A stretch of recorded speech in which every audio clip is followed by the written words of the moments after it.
do it live. Hey everybody, welcome to the Lounge, the 5. Today we're talking about, I don't know if you can tell, we're going to talk about our 5 serial killer movies. And again, go ahead.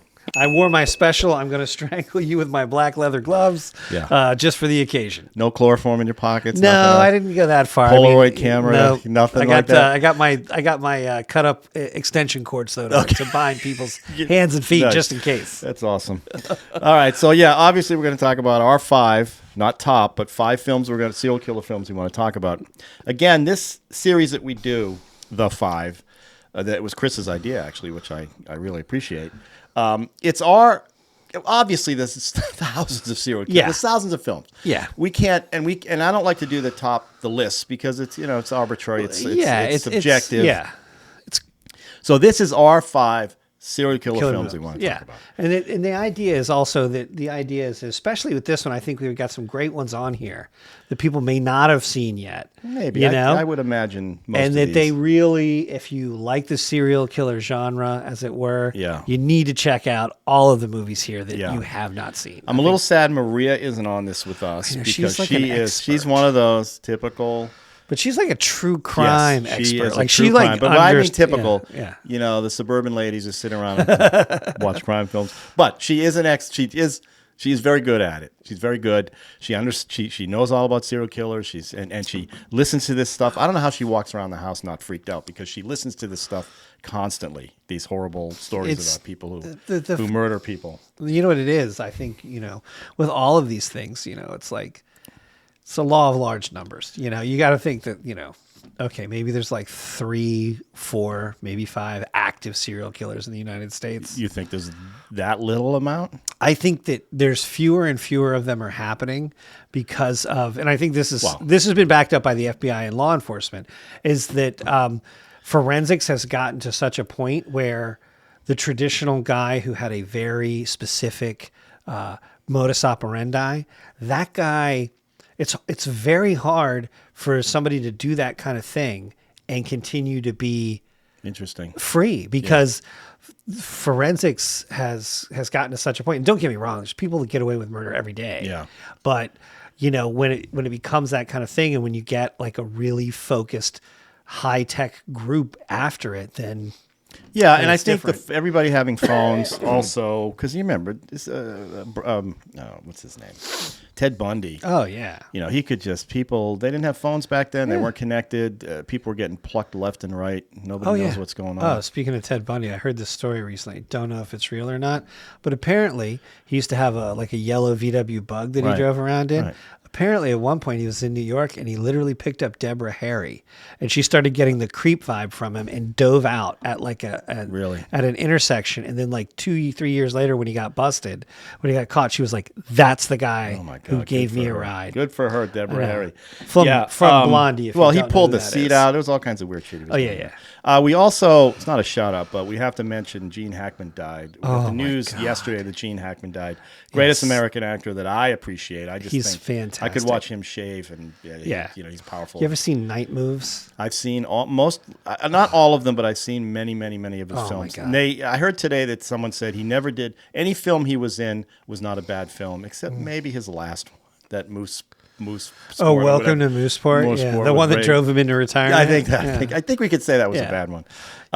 But he never really gave a bad performance, and even when he was doing films to make money for divorces and stuff, and to keep. I mean, he would give it his all. As a matter of fact, No Way Out is famous for, that was one of his films he did just for the dough, and he really complimented Kevin Costner on some of the things that Kevin was doing with the director and some of the choices he made, that Gene Hackman. There's this famous story about him going out to the car after a day of shooting, and he thought Gene Hackman was going to give him crap about some of the stuff he was doing to get his lines in there. Right. And Hackman went up to him and said, "Kid, keep doing that thing. What you're doing is right." And it just, Kevin Costner must have been. Oh, sure. Oh, my God. Gene Hackman's amazing. My God. So, God rest in peace.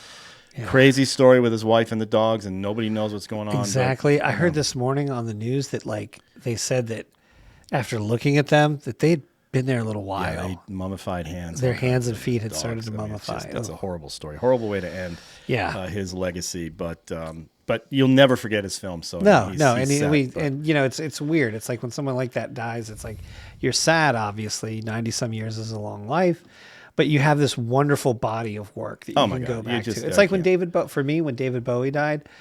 I was like, sure, I was bummed about it, but you know, he's got like 25 albums, a ton of like film work and things like that. And I think that I think it's great because I think maybe people will remember Gene. And it's crazy because you know what the funny thing is with him?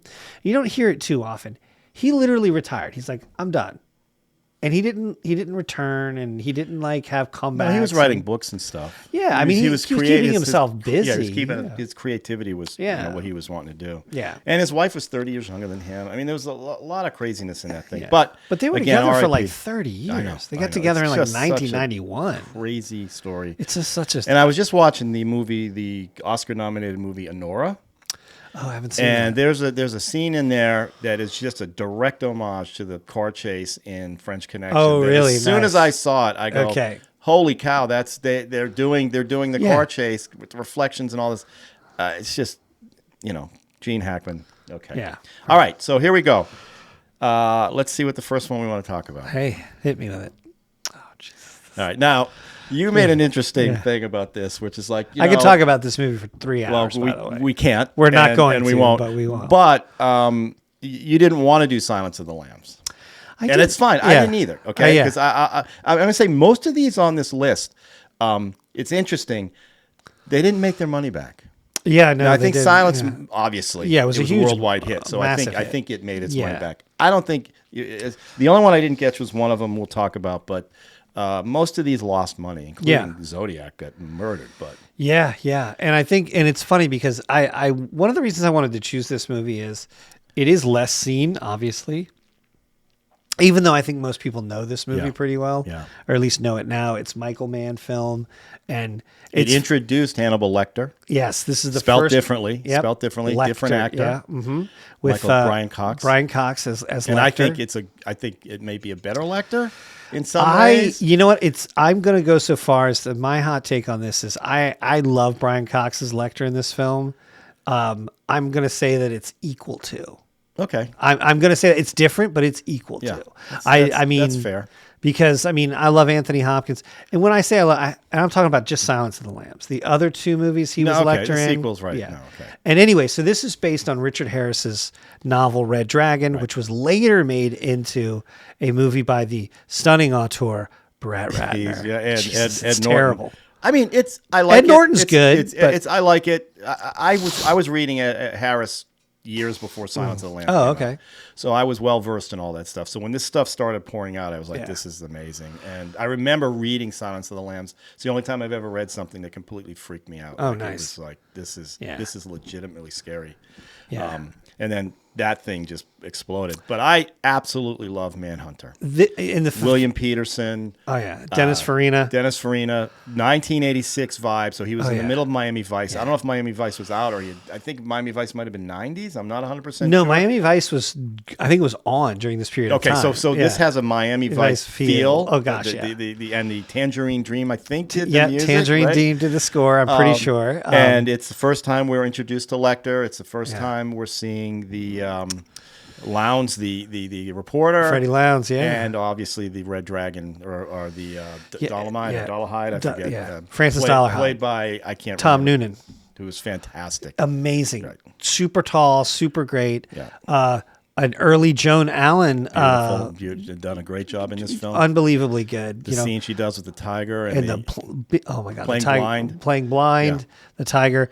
Anyway, so long story short, just to give you a quick already in this movie, Lecter is already captured, and it is Will Graham was the guy who captured Lecter, and basically what happens is he is no longer in the FBI or working with them, and because of the attack. Lecter cut him, which they show in Red Dragon. They don't show it in this one. Yes, they don't show it in this one. It's only alluded to, and anyway, so it's Will Graham, and they're enticing Will Graham to come back. And so this is the first time that Will Graham goes to Lecter to kind of get some insight, similar to the idea that Oh gosh, who was the character? Dennis Farina plays the same character that Scott Glenn plays in Crawford. Yes, Crawford. Thank you, Jack Crawford sends Jodie Foster in for the Right. same thing, to get the sense to kind of get something out of it. Peterson, this was the first time where you see someone getting in the head of trying to get that Yeah. juice from the serial killer, Exactly. so he can start thinking through the process that's of a murdering great, people. That's a great scene where like he's going through, he's looking at the case file, and Lecter looks at him and he just goes, he's like, you didn't need me for any of this stuff, you know? And he's like, you came here to look at yourself. Exactly. He's like, you came here to get the smell back, Right. you know? And he's basically like, you know, he says to him, he's like, you know, smell yourself, you know, because you're a killer. Because there's a great scene and he's breaking into him, and he's like, did you really feel so bad when you killed some, you know, Jacob Garrett Hobbs or whatever the guy's name was? But anyway, fantastic film. It's Michael Mann, so it looks beautiful. Lots of 80s vibes. But I think what is great about this movie compared to almost any other serial killer movie, and I'm not going to say it's the first, but we spend so much time with the killer, Francis Dollarhide. After about a certain point in the movie, about 60% of the way into the movie, we spend like a solid 20 minutes with him. Yeah, and we actually sympathize with him a little bit. We're sympathizing with him until he has that scene where he shoots the boy. You know, then he starts imagining what's going on. And he ends up shooting that guy in the. Yeah, he just kills kills the guy he worked for. Yeah. Who happened to just drop Joan Allen off. So and that scene where he rips the vinyl, right? Everything about that is so visceral with the sound. Oh yeah, it's so great. Yeah, Michael Mann was. This movie is a masterpiece. Oh, it's terrific. And like I said, $15 million to shoot it, $8 million worldwide. I mean, I don't get it. Well, the funny thing is, just a side note, and William Peterson plays Will Graham. He also had another movie out around the same time, To Live and Die in L.A., all right. which is no offshoots. That's an amazing film. That's an amazing William film. Dafoe's in that. Yes. My point is that William Peterson was going to be the next big thing. Mm-hmm. He was making a movie with Michael Mann and with William Friedkin. And both of them like tanked so hard. It's amazing. And they're both great movies. Yeah, but they look back at now as cult films, both sure. of those, including To Live and Die in L.A. Famous car chase scene where we reverse traffic. Good. So, yeah, but this was William Peterson's calling out. I think so. I think so. And one thing is funny about this movie too is there's actually like 3 or 4 different versions of this movie. There is a director's cut that I caught on like videotape. I've never seen it again, where there's actually a scene, and I don't know if it's a real director's cut or if it's just like, hey, I'm going to throw in some extra scenes or whatever because it's the 10th anniversary or something. But there's actually a scene where Will Graham goes to visit the family that Francis Dollarhide was preparing to kill. Oh, really? Yes, and his face is still really cut up, and the father answers like the door with like a .357 Magnum in his hand, which of course you would have, because the FBI would come to you and say, "Hey, by the way, your whole family was about to get slaughtered." And but there's another one that's more popular out there, but you don't see it as much anymore. But I definitely had a copy of it. I think it was on VHS, where Will Graham. It's like when they're talking, he's talking to Dennis Farina, and he says something to the point where he's like, this is a battered infant. This doesn't just happen, right? This is a battered infant. Somebody abused this kid. And, Crawford says to him, he's like, you feel sorry for him? And he's like, yeah, as an infant, as a child, my heart bleeds for this kid. Somebody took a kid and manufactured a monster. Right. And he's like, but as an adult, he's irredeemable. Right. He slaughters whole families too. And of course, in Red Dragon, Butler has to show the abuse. And, uses. I think it's the woman who was in The Exorcist was the voice that you're hearing. Oh, really? I think so. I didn't know Burstyn. Ellen Burstyn. Anyway, that's her. Great film. Check it out. For me, in this film, Peterson is he's terrific. It also introduced us to the guy playing Freddie Lounds. We talked about him before. Yes. Again, I can't remember his name, but he's in Don't Breathe. He's that guy. He's that guy. He's in all of Cameron's. He was in Tombstone. That's what we talked about. Yes, right. Yeah. And of course, Ike, and of course Brian Cox as Hannibal Lecter, and the way he, the white cell and the white bars, and how it's so sterile, and how cool he was. Oh yeah. Cool meaning cool cucumber, like when he's making the phone call to get Graham's home address, and he does the phone thing. And he's like, I don't have the use of my arms. Just how dismissive he was. Yeah. And the other wheelhouse for me was the fact that it's all solved based on Super 8 film and VHS. Oh, yes. And Will Graham solving that's it so that great. way. So yeah, this is a top. This could be a top 5. I just saw an article of the top 12 serial killer films that somebody put together, and I think 4 or 5 of ours that we picked today were on that. Well, so we're all in good company. Yeah, very smart. But the other thing is, and just to talk about that one scene, this movie is kind of a slow burn. It's not got a lot of action scenes in it or anything like that. But when he finally comes to the realization of how he ends up catching him, you finally get to that. It is an epiphany. It's so great. Yeah. He's like, and you see in the behind the scenes with the FBI and the procedures for all the technicians that are involved, and all of the guys that are working to battle this dude. It's just one of the best. Yeah, it's really great. All right, number 2. Oh man. Okay. Yeah. So this is a movie, just personally, this is a movie that I. By the way, Henry, Portrait of a Serial Killer. Sorry, guys. I had thought I saw this movie. Oh. But I sat down and I may have seen pieces of it or whatever, But I sat down and rewatched this movie, and it is a really boom. Don't worry about it.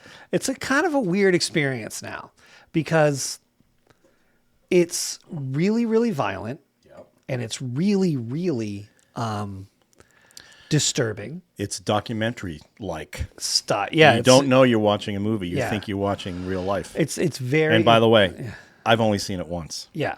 And don't want to see it again. I don't have any plans to see it again. It was Michael Rooker is amazing. So here's part of, I don't want to be like hypercritical about this movie. Michael Rooker is amazing, but he's so amazing. Everybody else's weaknesses just show that much more. Like I felt like the other 2 actors that are really in this film. Yeah, the woman and the guy. Well, they're not bad, but like, they're real. I mean, they're getting blown out of the water. I know. Well, but I think this was based on Henry Lucas. There's that famous serial killer Lucas. Henry Lee Lucas. Yeah, that I think, directed by John McNaughton. And all I know about John McNaughton from what I remember, 2 things. One, I think he might have written or was involved in Friday the 13th or produced it or something. Oh, okay. I got this memory of someone saying, the guy who did Friday the 13th, but he also directed Wild Things. Yes, he did. So he's got a couple of good movies. He's got a trash sensibility. Yeah, definitely. But this one is one that I saw, and because as you can see, Siskel and Ebert raved. It is literally, it feels like a documentary, and it's so jarring. Well, there's a scene they do where they go into an old person. They go to this old couple and murder the old couple. Yeah. And how graphic that was, and just how matter of fact it was. Yeah, well, that's the thing. Or like that scene under the underpass where they just, I think they have a fake flat tire, so somebody pulls over, and they just gun the guy down. Yeah, I mean, it's an amazing look at what these people. Like Henry Lee Lucas, what it might have been like. Yeah, and the end is, and of course the hook of the end is that, his protege that he's like teaching, I guess, he gets killed, or he kills him, and he ends up killing this girl that he kind of had some kind of weird relationship with. And then he just goes on about his business. Yeah, that's the thing. Then they chop him up in a bathtub and then put him in a suitcase, I think. Yeah, basically something like that. She's in Again, I've only seen this once. Yeah, it's really brutal. I mean, the one that got me was like, there's a scene where they just kill this whole family, and like the teenage son walks in and like, they start fighting and they're videotaping it all. Like they get a videotape. The other thing. They're capturing it all on video. Which also gives it it's real. And it's really grim. I mean, it's really obviously very grim, but it's also like, it's weird. It's funny because on the one hand, it's like, you can see where it inspired a lot of other films to make theirs, a little bit more gritty and things like that. But at the same time, watching it like, 35 years after it came out or whatever, it's one of those ones where I'm like, I don't know. There are elements of it that felt amateurish to me. Like, well, again, it's that feel of it's supposed to look like it's a documentary, like it's just a day in their life with them. Yeah. To me, that's what made it so visceral for me. Yeah, and as I'm watching it, I know right away I'm not going to ever see this again. I knew because especially the scene with the old couple, the way they had them bagged and stuff, what they were doing. It was heavy. But as a film, I think it's an amazing film, and I think the director did a fantastic job. And Michael Rooker, obviously went on he's in all the Galaxy stuff, and he's got a long career after this thing. Cliffhanger. Right, he's in Cliffhanger. Yeah, he is. He's great. He's done a lot of great and Walking Dead. Walking Dead. He's been in a ton of great stuff. He's a great actor. There's no two ways about it. So Henry, Portrait of a Serial Killer. I recommend it. At least once. Yeah, at least once. Yeah. Watch it at least once with your eyes, kind of shielded. Yeah. And know it's going to be gory. And it's pretty. It's rough. Yeah, it's rough. Yeah. All right, number 3. Okay, this one's tough. This one's not tough. It's fascinating to me because it's 1931's M, directed by Fritz Lang, who directed German movie, German film. He directed Metropolis was his other a couple of. This was his first talkie. Yes. And it stars Peter Lorre as the child killer in this. What I found fascinating about this film. Because it's free on YouTube. Oh, okay. Yeah. Well, at this point, it might be what do they call it when public domain? Public domain. It probably is public domain. I mean, it's over 100 years old. Yeah. Okay, so it's about a child serial killer in a German town, and it's about how the police are going after him, and also the criminal element of the town decides they're going to help the police, and they involve the, what did they call them? The hobo. There's the beggar union. Yes, the beggar clan. So they got all these people who are begging and stealing all the food they can get. Yeah, helping them find this serial killer who's murdering young girls. Yes, and like I said, it's his first talkie. It's a very silent. It's literally a silent. There's not a lot of extra sound that's going on. No. In fact, I was literally watching it on Criterion. Yeah. I actually ran it back for like 5 minutes at one point because I was like, did the sound cut out? Yeah, that's what I mean. Because there wasn't even any sound effects. And I'm like, they're on the street, people are footsteps, walking. None of that. And I was none like, of that. What is going on? It was dialogue, and there's a couple of places where I think music would come in once in a while, but it was mostly silent. Yeah. And that makes sense. He's a silent film director. And the interesting hook was the whistling. The whistle, yeah, and the fact I don't know what the song. It's a classical song. Yeah, it is. That the blind person who, when he murders one of the girls, before he murders her, he buys her a balloon from this blind vendor, and as he's buying the balloon, he's whistling this tune. That's how we're introduced to him. He's whistling this tune, and ultimately the blind man fingers him. Basically, somebody puts a M on chalk, slaps it on his back. That's what that. That's why, he's got the where M. He's got the M on his back. But the biggest thing about the film is the way the crime syndicates got together, hunted him down, and tried him. Oh yes. There's a big trial, like in Batman, when Scarecrow goes in there and he's doing his trial. These are all these criminals, and Peter Lorre's scene where he's explaining to them the disease he has, the sickness. He just can't help himself, and when it happens, he doesn't know it happened. They actually had one of the criminals defend him in this trial. Yeah. And he's like, "You're all criminals. You cheated cards. You steal money, and you're coming after me." And they're like, "Kill him. Let's obviously they want this child murderer dead." Yeah. But you have sympathy for him getting hunted down. Well, and I think it has a lot to do with Peter Lorre's eyes and his acting and the way I had never I know Peter Lorre from Casablanca and all these other films that he's famous for, but this is one of his first. Yeah, and he's got it with the eyes, and he's fantastic in this movie. And the movie is beautiful. It is a little on the slow side. Yes. Like there was a couple of scenes. There's too much side stuff going on. Like the two scenes where the cops are putting together their plan to get him, and the criminal syndicates are putting together their plan to get him, and they're kind of cutting back and forth between these two scenes. That went on for a while. A lot of big mugs of beer being drunk by everybody. It felt like a lot was going on. But at the same time, then there's just like the filmmaking aspect of it. And you can see the way that that he used the angles. He would pull his camera up high. There's a couple, and all this kind of tracking shots. How do they do with these giant cameras? I mean, same thing. I know. Orson Welles did. Yeah. Like he's putting cameras in places that with the size of those cameras are almost impossible. Oh, I know. And then one of my favorite scenes is when they obviously just put the camera straight down and he's shooting through that hole and the guy coming up through the hole and it's just so great. Yeah. So it's really creative from a black and white, obviously. Yeah. And it's so, you have these great shadows and everything. Yeah.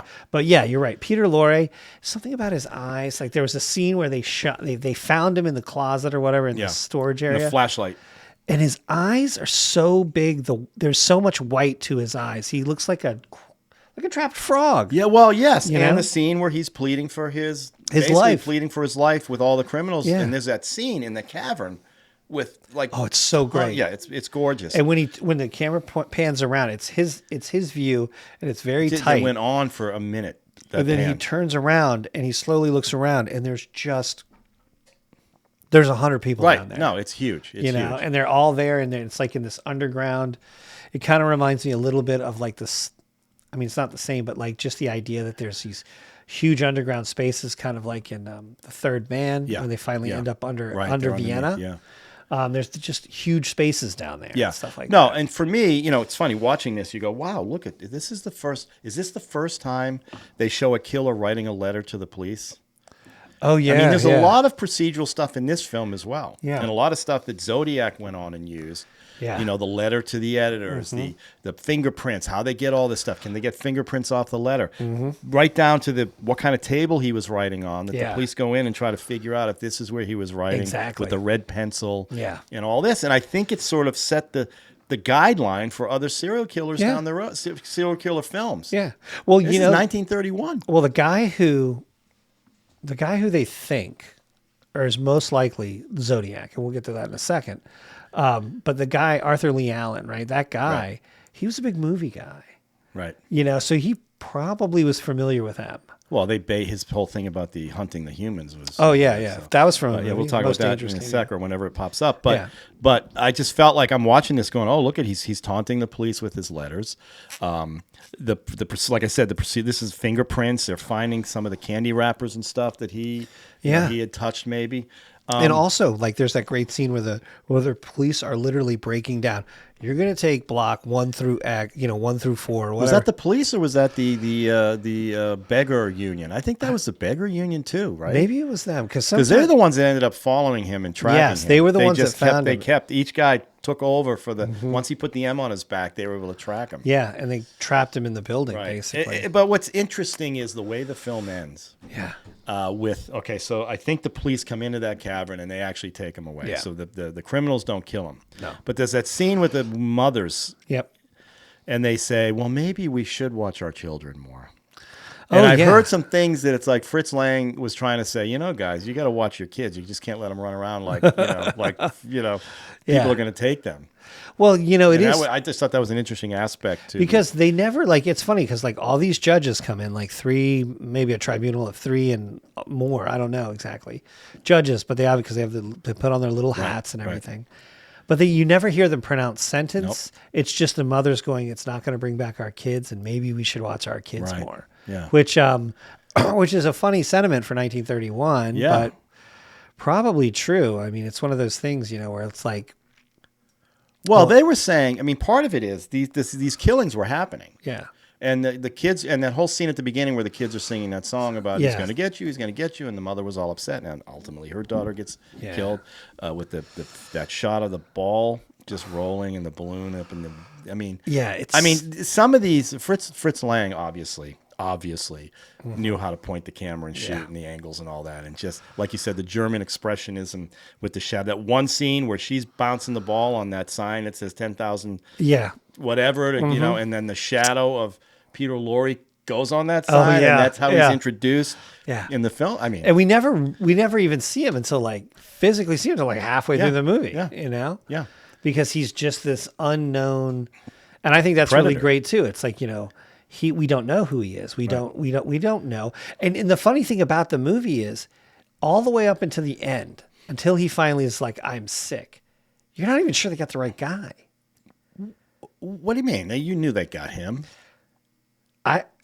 What, you didn't know it was him? No, I knew it was him. I know it was him because I've heard about it. My point is that they're still essentially they're accepting the word of a blind balloon maker. Because I understand. They didn't know it was him. Right. They didn't. We knew it was him. We know it's him. Yeah, we knew it's him. But my point is like, I guess my point is that we know it's him. Right. Right. But like all the way up until the end, it's like, are they just going to kill this guy? And like, they don't, I mean, it's true. They didn't, what they had was they had the word. They were like, okay, he's a blind guy, and he heard this guy whistle twice. Well, so but the blind guy did know he bought the balloon for that young girl, and he did know that girl died, and he did know he heard the whistling from that guy. So the blind guy was Earl, and he was actually in that scene in the cavern. Yes, he is. You know, he was a reliable witness. You could argue if you were on the defense, you could have argued that. I wouldn't want to be the guy being like, yeah. So let me get you straight. Your eyewitness is blind. Well, yes, but But again, it's an interesting thing that a silent movie director makes his first talkie, and it's the whistling is the thing. Yes. And again, it wasn't. Most of these guys when they went from silent to talkies, it was all talkie. Right. The whole movie's just people shouting at each other and talk. He didn't do that in this. No. Like you said, there's no footsteps. There's nothing outside really of the dialogue. Right? So really psychologically, it's an interesting, and the idea that the defense attorney, criminal defense attorney, would then say, look, the judge, who was also a murderer, says he just admitted to murder. And the defense guy says, well, no, he didn't. He wasn't aware he was doing it. So that's actually a defense for him. Because he didn't know he was doing this, so he can, get done. So we can get. It's a compulsion. Anyway, just a masterpiece. Again, we're going to keep saying that, but this is actually a masterpiece. Yeah. And I highly recommend it if you haven't seen it. I'm surprised I hadn't seen it till we decided to do. No, this. Me neither. And I'm glad. There was actually 3 of the 5 movies on here. I had to. They were new to me. Yeah. Awesome. I mean, I was super familiar with this one. Same thing with Henry Portrait of a Serial Killer. But you hadn't seen them. I never had actually sat down and watched them. Right. All right. M. Number 4. Number 3 or 4? 3. That was 3. That's but 2. I'm saying number 4 is like. That's 3. That's 2. We just did Manhunter, M. What else did we do? Oh, you're right. My bad. Number 3. Yeah, Zodiac. Do we have to say anything? No. Okay. I think we're done. We could just say, if you haven't seen this, you're a cinematic idiot. Yeah. But nobody saw it. I did. Well, I'm saying, like I said, $65 million budget. Yeah. $33 million worldwide. Oh, wow. And it was not seen by a lot of people. No, it wasn't. I mean, I think the length gets a lot. It's over 2 hours, well over 2 hours. It's like I think it's like close to like 240. Yeah, it's a long one. But okay, I'm going to say this masterpiece. David Fincher's 100% masterpiece. This may be my favorite David Fincher film. Yeah, I think I might have to agree. I mean, I like almost all of his work. I can't think of anything off the top of my head I disliked. But this movie is great. Everybody in it is great. Yeah, it's so well written. Yeah. It's so meticulous, and it's just. And here's the thing: is I read, of course, after seeing the film, I was so knocked out by it because I mean I had heard of the Zodiac Killer and I knew a little bit about him. But I didn't know all the particulars. So going into this movie was like perfect in the sense that I knew he was from San Francisco. I remember thinking, and it's funny because I remember thinking like they're doing a movie about Zodiac. And this sounds awful to say, but like his body count wasn't even that high, Oof. And that is awful to say. It is. It's terrible. And but then when I went to go see it, it was funny too because actually it was my buddy who was, he's actually a psychologist, and he was like, oh, and he's read a lot about serial killers and stuff. He's like, we should go see this. And I was like, sure, let's go. And I was blown away by it. But I actually read Gray Smith's book, Zodiac. The first one or both? Which one did you read? I actually read both. I read Zodiac and then Zodiac Unmasked. Right. And it's funny, too, because Zodiac is one of those ones that I have maintained an interest in it ever since I saw the film. And so, like, I've watched all these documentaries, and some of them are garbage. Like, some of them are just true garbage. And I've always said, even though there was a lot of evidence that said Arthur Lee Allen is probably not the killer, or maybe not the killer, I've always maintained that he's still the best subject. He's the best person out there. And actually, right now on Netflix, there is a new Zodiac documentary talking to a bunch of people who Alan dated their mom or something like that. They were orphans or their dad had split. I know what you're talking about. And it's if what they're saying is relatively accurate, it's pretty conclusive that he was the guy. And that even though there's some DNA that doesn't match up and it doesn't match Alan's and stuff, that doesn't mean he, Well, Graysmith, who is played by Jake Gyllenhaal, yes, basically agrees with that, obviously, because he did the Unmasked. Because in the first book, he couldn't name the name. Because he was still alive. Yeah, he couldn't name the name because he was still alive. And ultimately, the Unmasked is it's Arthur Lee Allen. The movie came out, and, he could do that. The thing about this is David Fincher grew up in California, Northern California, while this was going on. Oh, wow. He was well versed in all the lore and all the stuff in this, and that's why the movie is so meticulous. Yeah, including he's moving trees. Okay, really? There's two scenes in this film that we'll just call out real quick. Yeah. One is the Lake Berryessa. Lake Berryessa. Stabbing. That poor woman. God. And the guy who lived, but that poor woman. And the scene in the basement of Roger Rabbit's house there. What's his name? The actor. The guy. That scene is so creepy. The creep level on that is just unbearable. Oh, with all this other stuff going on in this film about the killings and all that and the shootings, that scene in the basement where Jake Gyllenhaal or Graysmith realizes that, that's his handwriting on the poster. Yeah.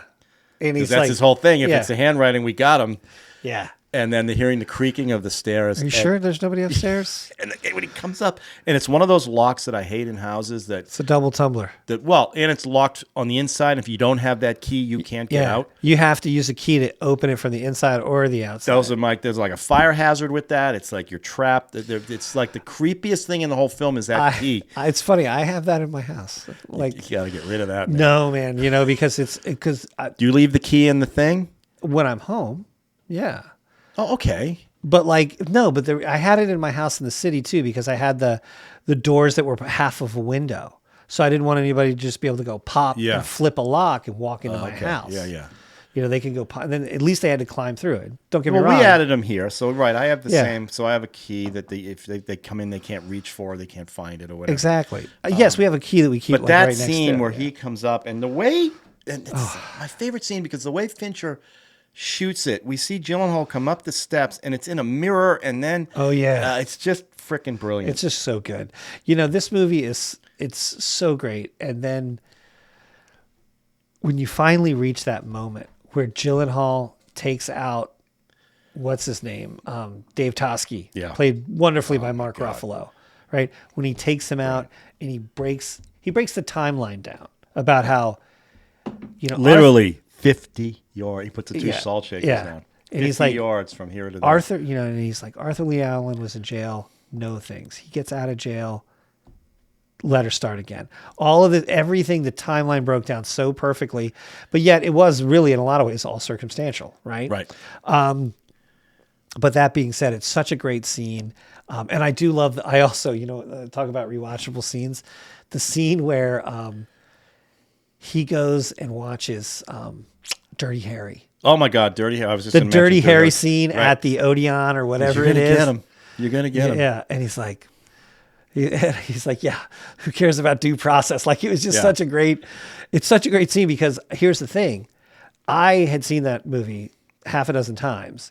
I had no idea because I was based on. I had anything to do with Zodiac. Yeah, I had no idea. I never made that connection. Yeah. And why would I? I mean, I'm not from San Francisco. I'm not an expert on Zodiac, at least the times when I was seeing it. But Scorpio, and it's all in code. Yeah, well, and also that Bullet wears his gun holster like. Not that Bullet has anything to do with Dirty Harry, but all these references. But apparently Dave Toschi, Yep. He actually ate animal crackers. That was all legit. And he gave, I guess, on the set, he gave everybody boxes of animal crackers. That's his thing. It's like, but the other scene, and it's this is what Fincher, in the midst of all this death and destruction and procedural, he does these little jokes. Like you mentioned him bumping into Toschi at the movie. Oh yeah, and says, "You're going to get him. I know you're going to get a due process." And then they go a little later in the film, and Jake Gyllenhaal has to go back and meet Toschi again. Yeah. And he says, we saw a movie together, and Toschi goes, it must have been magical. Right? It's like things like that. Yeah, it's so good. And then his partner, played by, who's the bald? Matthew Modine. Tall guy, was in ER. Yeah. Anthony Edwards. Is a neighbor of Fincher. Oh, really? And he wanted someone who was, and he thinks Anthony Edwards is the nicest guy in the world, and I guess that guy he was playing is one of those nicest guys in the super world. Nice guy, and he brought Anthony Edwards in, and especially for a and we haven't even talked about Robert Downey Jr. He hasn't even had his renaissance yet, his Iron Man thing. No, this is like he's on the end of his. He's still his stuff he does in this film is amazing. Right. And the funny thing is also, interestingly enough, for as meticulous as this movie is, and it is, Gray Smith and the reporter that, God, I'm forgetting his name, that Downey Jr. plays, they were not friends. They never talked. Right, I mean, they were technically on the same staff, but that was it. Movie magic. That was just, they put that together to get those guys together. Yeah, totally. I don't know about you, though. As much as I love this movie, I've never ordered an Aqua Velva.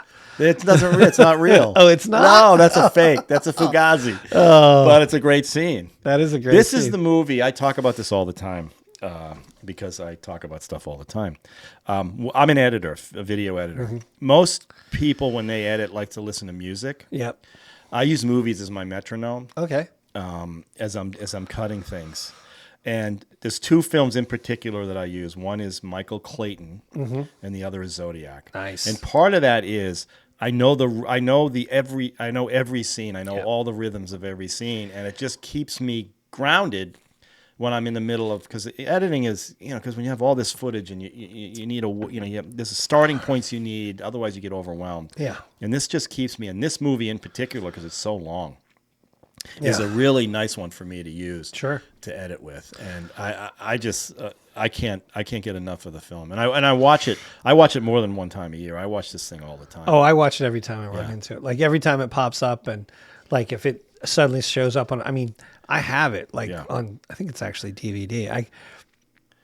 I will say this, I got the director's cut, on DVD, and it's I think it's got like 3 extra minutes. Yeah. It's one of those ones where you're like, what's the point? Like, yeah. And I remember like there are 2 very short scenes that they added. I mean, brand new scenes. And it was like, I think it was one of those things where they were like, hey, let's make a couple of money off these like hardcore guys that want the director's cut. It's well worth it. And there's so many Zodiac stupid knockoff movies that came out, and just all into the gore and stuff. And this one, and it's all procedure too, which is and frustration. You spend years with these people. Yeah. And it's funny, that's the other thing, back to M. Mm-hmm. There's that whole conversation in M about how many people the police had to interview who are claiming they know the serial killer or they were the serial killer. Same thing in Zodiac. There's that whole scene where they don't have enough people, and all these people are saying, I know who it is, I'm it. It's like they used a hammer. M in this one kind of have the lineage is there. The DNA is there. And and knowing Fincher, he knows that probably. Oh yeah. I'm not saying anything that he didn't, but it's interesting that those things had the same themes in both films. Sure. Right down, like I said, the letter being written to the newspapers. To the newspaper, and the police, And them trying to like look at the pattern of the wood because it came through, and like, all of that stuff. Yeah. How about the other scene? One more scene before we go. The scene in the oil refinery where they first interview Arthur Lee Allen. What did you That is my favorite scene in the movie. Yeah. One, because, and I can't believe I can't remember his name off the top of my head. That guy is a great actor. He's a character actor. Oh yeah. And just a whole scene where they're talking to him, and he's like, he's trying to be very cool about it. And then there's that scene where Tosky's like looking at his watch, and he's like, "Can I see it?" And he kind of shows it to him. He's like, "I see it." No, may I see it? Yeah. And he shows it to him, and it's a Zodiac watch with that symbol right there. Yeah. And he's like, "Yeah, it was a gift from my mother," and all this kind of stuff. And all that might be true, but it's like one of those things where it's just the preponderance of circumstantial evidence against that guy was just piling up. And Brian Cox was in this one as well. Oh yeah, he plays the lawyer, the lawyer guy, Marvin Belli. Yes, that's right. And Arthur Lee Allen is John Carroll Lynch. John Carroll Lynch. Right. Have you ever seen The Invitation? No. Okay. Watch The Invitation. Okay. It's a really freaky film, and he's a character in that one. Yeah, this one, the creep factor on him is huge. This is great. And especially like the oil refinery scene where he's being interviewed. He's just sitting there. You can see the turn. Mm-hmm. if I were the Zodiac, I wouldn't tell you anyway. Or Yeah. something. I forget what he Yeah, and then like because he's all the other movies he's done. He's the husband in Fargo. Oh, yeah. He's this like nice, sweet Yeah, guy, sure, and this yeah. one he's completely different. yeah, he's a great actor. All right, Zodiac, gotta see it. Yeah. Go see it. All right, number 4, I think so. Yeah. or is this 5? This is 5. We're already to 5? I got confused. I don't know how. 1, 2, 3, 4, 5. Yeah. Okay, so. Oh yeah. Okay. Yeah. I don't know what I'm lost here. We must have forgotten. I guess Henry. We wiped Henry from our mind. Maybe that's what it was. Jesus. All right, the Clovehitch Killer. I recommended this to you. Yes, and this is a current film. I'll get the year for you, but it's on Netflix, right? Yeah, I think so. Yeah. So check it out on Clovehitch Killer. Okay, so this is a 2018 serial killer film starring Dylan McDermott and Charlie Plummer and Samantha Mathis. Samantha But Mathis. the lead is Dylan McDermott. Glad to see Samantha Mathis again. I like her a lot. She's nice. She's a good actress. She's really good. The kid in this is pretty good too. The kid in this Charlie is Plummer really and good. the redheaded girlfriend of his. She's solid too. She was good. Yeah. All right, so this is a film about there's a series of killings that happen in this little town, around this town. Yeah. And this guy was dubbed the Clovehitch Killer because he would tie a Clovehitch knot. If you're a scout person. Kind of, yeah. I'm terrible at knots, so I don't know anything So every about time he would murder a woman, he would taunt the police by leaving this Clovehitch knot. Okay. Turns out we know who it is. We know this guy is a serial killer, but the story is about his son discovering that he's a serial killer. Yes. And he's also a Cub Scout leader in the town. Yes, he is. They're not actually the Cub Scouts. There's something else. Okay, well, there's okay. But there's don't want to soil the Cub Scouts. But there is the funny thing is there is a scene at the beginning where he says a round of applause. You guys, that is a thing that Cub Scout people do all the time. All the time. Okay. Yeah, so it was just one of those things where I was watching that. I was like, oh man, yeah. Okay, so so his killings are in the style of BDK. Yes. Who's that famous serial killer, blind torture kill. Mm-hmm. Right down to this guy gets dressed up in victim's clothing. He likes to take pictures of himself looking like the victim. Yeah. If you saw the series Manhunter, I did. The thread of Manhunter was they were leading up to BDK. Ultimately, that show, I don't know if there's going to be a third season. I hope there is. Another David Fincher masterpiece is that series. But they were leading up to BDK. Well, this is sort of a play on that. What's interesting about it is it's the son. I really don't want to spoil this one because I want people to see it. Yeah. But the son is slowly discovering that his dad may be the serial killer. And the other thing is it's very interesting about this movie. Once again, it's a very slow burn kind of movie.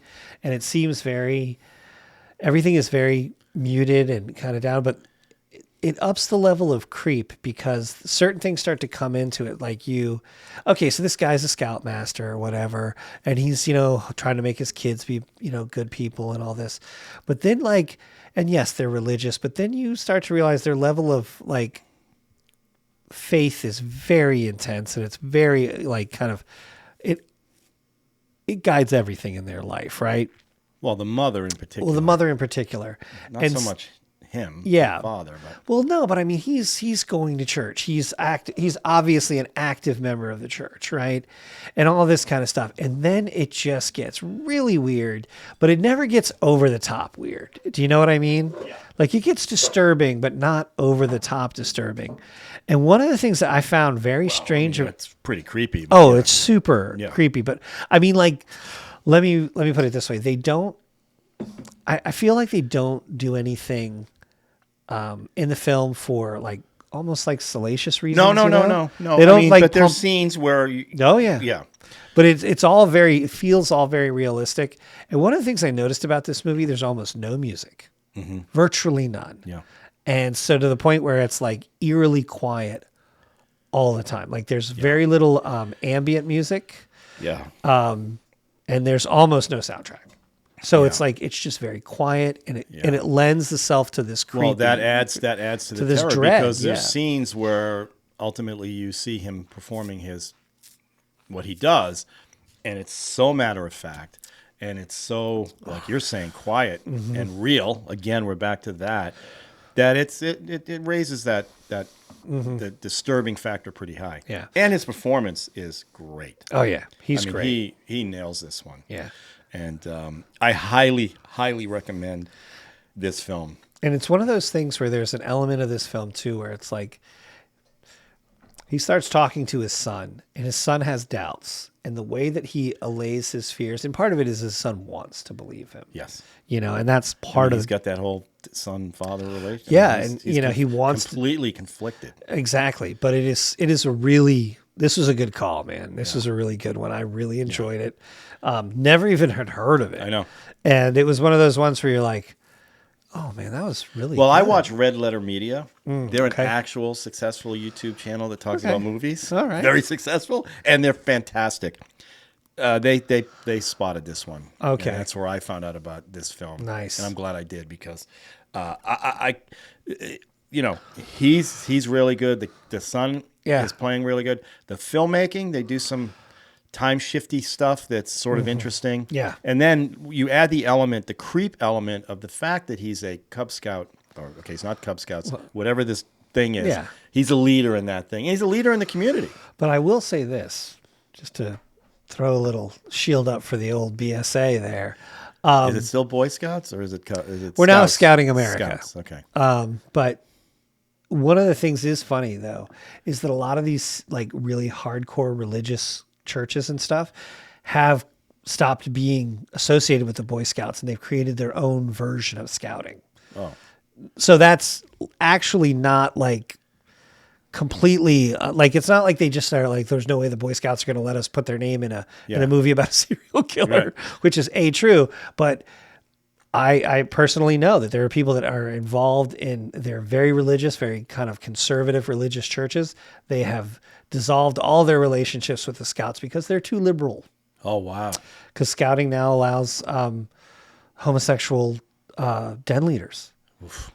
I mean, you can understand that could be, I mean, with all the Cub Scout stuff that's been coming out. Oh, gosh, it's terrible. I mean, and it's funny that it's the religions that are, because everything going on with that whole thing. Oh, yeah. But, I mean, it's become. I don't want to get off on a whole thing on scouting. My point is, though, is that it's actually true that there are a lot of very conservative churches out there that have basically created their own version of it. That's crazy. That just doesn't allow certain things that the Scouts have said, hey, we're not a problem. We don't have a problem with this. Yeah, it's an interesting conflict in this film because the son is completely conflicted by his relationship with his father. Yeah. The fact that he wants to be an Eagle Scout or whatever, I forget what they called it here, where he goes away to become that. And and the religious, he's completely like the religion thing. Oh yeah. The whole idea where every time he's on a laptop, what are you looking at? Meanwhile, the father is, and there's no secret. It's not a surprise that he is who he is. But it's the discovery of the kid that puts all the surprises in. It's his discoveries. And that I found really fascinating. And how bad do you feel for this kid? He sneaks out of the house. He's with the super hot girl from his church. They're making out in the front seat of the truck, and she finds like this straight up hardcore BDSM photo. Right. And she's like, "Is this what you like?" Well, and now he's shunned in the. I mean, that's the other part. Starts his thing. He's shunned in the community. Yeah. And the movie starts. Exactly. And so good. That's a real thing. Oh, that's a total real thing. That's a total real thing. And the knots. I mean, because you're not a big knot guy, but I know knots are a big part. Yeah. Knots in the cars. What are those things? Pinewood Derby, my man. We just did ours. Awesome. So, was that it? That's it? That was it. So, Clovehitch, Zodiac, Henry. Yeah, you're right. We skipped right over Henry. I think it's just, man, Henry is so disturbing. I'm not planning on watching that movie I'm never going to watch it again. Yeah. Don't need to. It was amazing, and I don't need to see that stuff kind of burned into your brain. All right, well, there you go. That's our 5 serial killer films that we really, really appreciate. So. Yeah, and like I said, if you haven't seen Manhunter or Zodiac, what's wrong with you? Yeah, you've got homework to do. Good Lord. I don't understand that. So, all right, well. All right, man. I don't know what the next 5 is, but thanks for coming, and we'll deal with it. Hell yeah. All right. Round of applause for us. Everybody, round of applause.